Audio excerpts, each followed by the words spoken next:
Well, good morning. I'm excited to show you something my wife just found on the internet that really maximizes some of the tools that we have at our disposal with our computer and our iPads or possibly phones. So we're using three different tools here right now. I'm going to start with this one on the right side of the screen where the phone is actually plugged into the computer and it's using the app QuickTime Player to just be playing through the computer. I've made this neat little stroopwafel box document camera. You get the stroopwafels from Costco, and inside is a LaCroix can to give it some weight so it doesn't get knocked over when I'm doing some work in front of the camera. And then on the left side of the screen, hello, where you see me in front of the green screen, that is the app Photobooth that's on all of our school district computers. So you just open up Photobooth. I'm not recording in it. It's just open and it shows me talking, but it's not recording. In fact, neither of these are recording. They're just in their camera modes, essentially. And so we've got QuickTime Player here and Photobooth here. So what is recording? The Screengrab feature that you have with your MacBook computer, when you hit the buttons Shift, Command, and 5. When you hit Shift, Command, 5, it'll give you a frame to show what area of the computer screen you're recording. And then there's some tools at the bottom that show you how to actually record using Shift Command 5. So I'm going to take you through each of these setups right now. Setting up Photobooth. I'm just going up to the Spotlight tool and I'm going to search Photobooth and open it up. Honestly, there's nothing else to do here. If I wanted to record in Photobooth, that's what the tool is down here. This would let it take a still photo. I'll let that happen.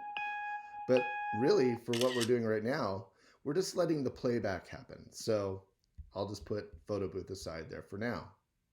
The second tool that we used, the iPhone or phone document camera, that does take a little more setup.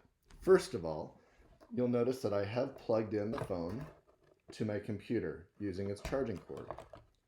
The second thing I did is I just turned the camera on.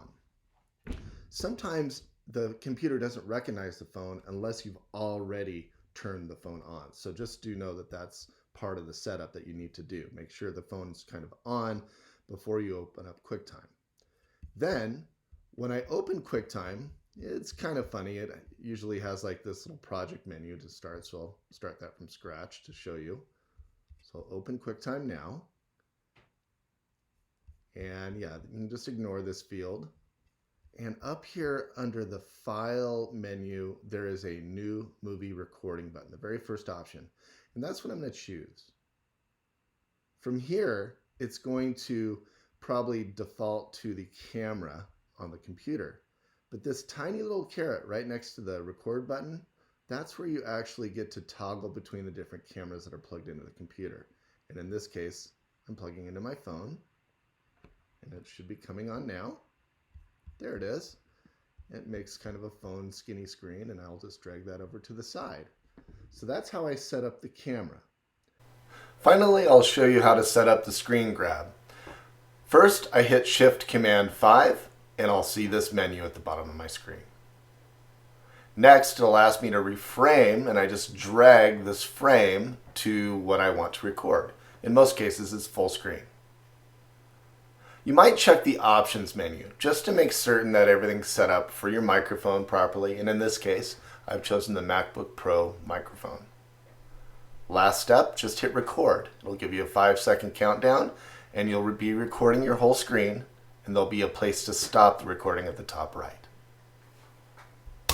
Well, I hope that you find at least one of these tools useful as you're teaching remotely. Perhaps soon you'll even use all three.